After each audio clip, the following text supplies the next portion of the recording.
Hi, this is Michelle Jackson again with BWW On Screen Series, and we are here to talk with Dalia Dupris, who is a member of an amazing organization called Mocha Girls Read. This organization has 6,000 members in it, and they're all reading books all the time. And so I invited her here to talk to us about what is it that women are looking for when they're looking for a good book. So Dalia is here. We're excited to have her. And Dalia, if you don't mind, introduce yourself and talk to us about your organization. Oh, Michelle, thank you, first of all, for asking me to come and have an opportunity to talk about Mocha Girls Read. Mocha Girls Read is an organization that was founded 9 years ago, and it was founded by Alicia Allen. And she noticed that in her two book clubs that she participated in, that she was the only woman of color in the group and the only African-American woman. And in a attempt to remedy that situation, she started with Mocha Girls Read. She established it. And now, 9 years later, there's almost 7,000 members, over 6,000, and there are 9 in-person chapters. And there are many other ways that people connect and join Mocha Girls. So one includes our Facebook group that we have, and we also have a Goodreads group. So we read, and we meet once a month, and we're all reading the same book. It does not have to be any particular genre. We vote on the books we're going to read. Members can submit names. There's usually a theme. So for example, for the upcoming month, the theme is it needs to be by a male author. So names can be, book names can be submitted. Then we vote on it online, and then the book that gets the most votes is the book that we'll end up picking. So the author doesn't have to be an American. It doesn't have to be of any particular gender or ethnicity. It's just what looks like it will be a good book. So tell me, in that experience of having the readers decide what type of book they're looking at or they're interested in reading, what do you find is to be the most popular genre amongst the group? You know, we're really a very eclectic group of women. So we've got women in their early 20s, and we have grandmothers who are in their 90s. And so I would say that our selection of books is just as eclectic as we are. And what I may find a book that I don't particularly like, there could be half of the women there who say, oh, I love that book. Oh, I think I'm going to reread it. And so I can't say that there is one genre that seems to appeal to the group more than any other. Everyone's taste is so completely different. Sometimes I'm incredulous at some of the feedback I hear, and that's what makes it so interesting, because women will say, well, this is why it moved me. And the woman next to her can say, you know, after the first chapter, I decided I'm not going to read this anymore. So we all bring our own personal experiences into whatever we read, and it impacts what resonates with us. So there's really not a favorite, I would say. It's been my experience. Well, you said something before we started taping about the fact that just within the last week, you finished 4 books. So I look at you, you are the ideal avid reader. I used to be that when I was younger, but I'm not. Right now, I get very distracted. It's very hard for me to read multiple books. But I grew up in a world where in high school, my English teacher taught us that if you want to be a good writer, you have to read a lot. And so she also advised us to have a book in every room of the house. And so growing up, I would have books in every room of the house, and I would be reading multiple books at a time.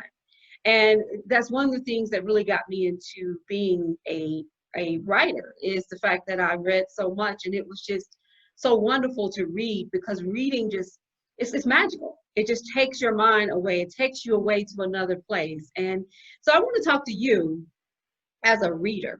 You know, tell me about the types of books that you like, and then tell me, what is it about a book that will make you purchase it? Is it the picture on the cover?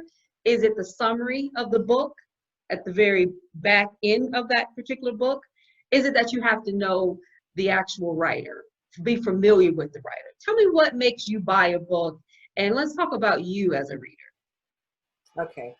So I think all of those different factors come into play. And I will just say that I feel like in the past, I would not have finished 4 books during 1 week. I feel like with everything going on in the world, I crave a good story. I crave escapism. I want the opposite of what's on the news. I want to kind of leave some of our troubles behind, our COVID-19 world, and I want to escape into another world. So I will pick up books by new authors all the time. As a matter of fact, three of the books that I read, I had never read those authors' books before. So I think a cover is important. I think that there are certain authors who I'm loyal to, and I will pick up their books. I will, if I see a good sale, because libraries will sell books. If I see at a garage sale, I see a stack of books that I can get for a good price, I'll just take the whole stack. So I think the cover is important. I think what it says on the back, I'm still gonna look on the back. I'm gonna still look at that cover. If I can't relate to it, if that image is nothing that resonates for me, I'm not going to pick it up. And I would say that Mocha Girls generally would feel the same way about it. If it does not resonate, if that is not, I remember having someone ask me at a conference, they showed me 2 book covers, and they were, I think both of them had blonde women with blue eyes on both of the book covers. And they said, which one do you like the most? What can you relate to? And I said, neither one. And the person looked at me like what was wrong with me. But honestly, it's not that I haven't bought books with blonde people on the covers, but it just didn't appeal to me, those particular images. So I think the image does mean a lot. The author means a lot. That blurb on the back can get me really excited. Or when I open that first page and there's that one couple of paragraphs, 2 or 3 paragraphs, that it's like a tease, that will also tell me, this looks good. So I think all those variables come into play. And if I have a bad experience with a book or I didn't like it before, I'm not going to, I'll set the book down. I don't want to read that. I don't want to be disappointed again. Yes, that's very interesting. That's very, very interesting, everything that you said. We did a poll on the page and we found out that, a lot of our readers are focused on that summary. They want to see a good summary as well as a good cover. And all of this, everything that you said is so important, because this is why publishers should focus on, a lot of Black writers. It's important to see an image that looks like you. It helps you to connect with that book.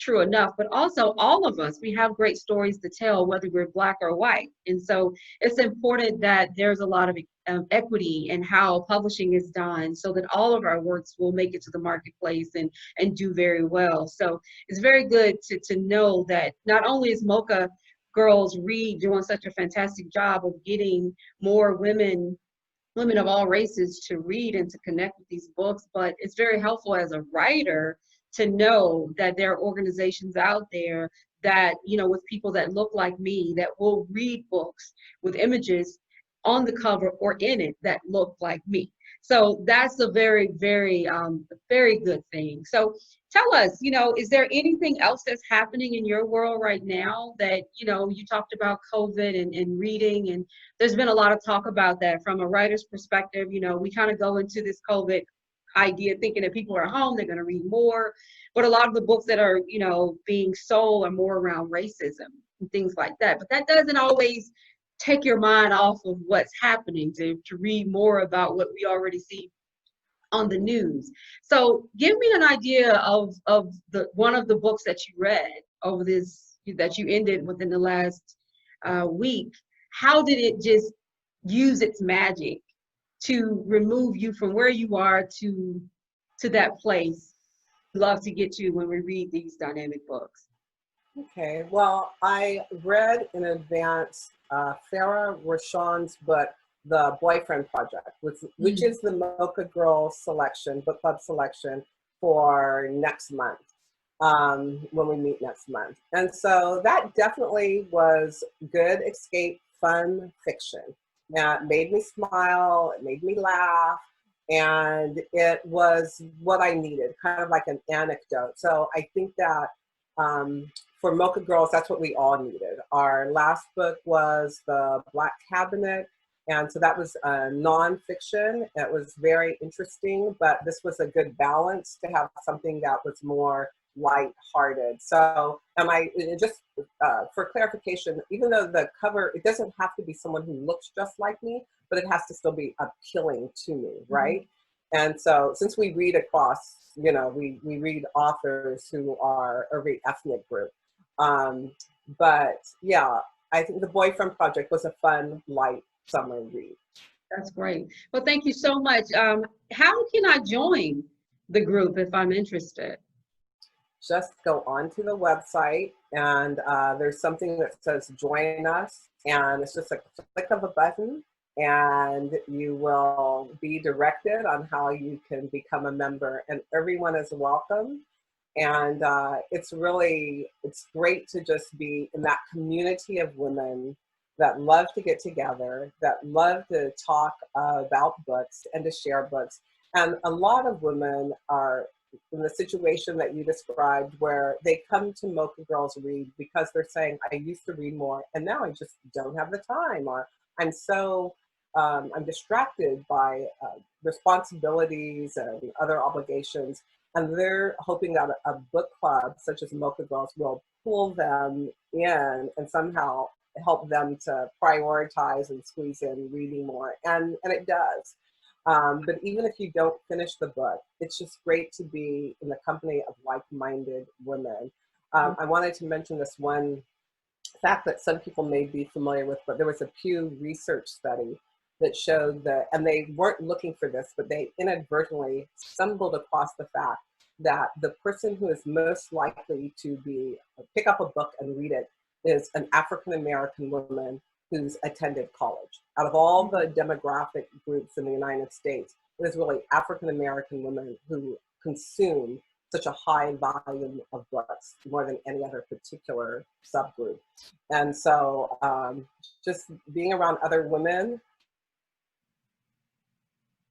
that forms a community, and it's really a pleasure to get together each month to talk about the books that we have read and that we are reading, and to look forward to the ones that are coming up next. Well, I love what you're doing. I love the group, the concept of the group, and the fact that you have had such a wide reach across the country in many ways. And I also love that, I love your name, because there is in many ways this idea that African Americans don't read, and we do read. I grew up reading everything. I read my first book at 13, and I don't think I put down a book for the first 20 years after that. Always reading or writing, and I write for a living.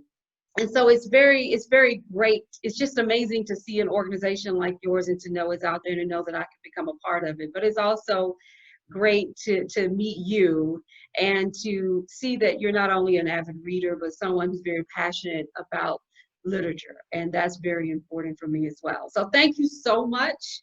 And thank you. And I hope that you continue to join our group or be a part of our group. And I would like to encourage everyone to join the Black Writers Workspace Facebook page, as well as our Twitter page, and to follow us on YouTube. It's very important that we continue to connect, that we continue to support our up-and-coming writers.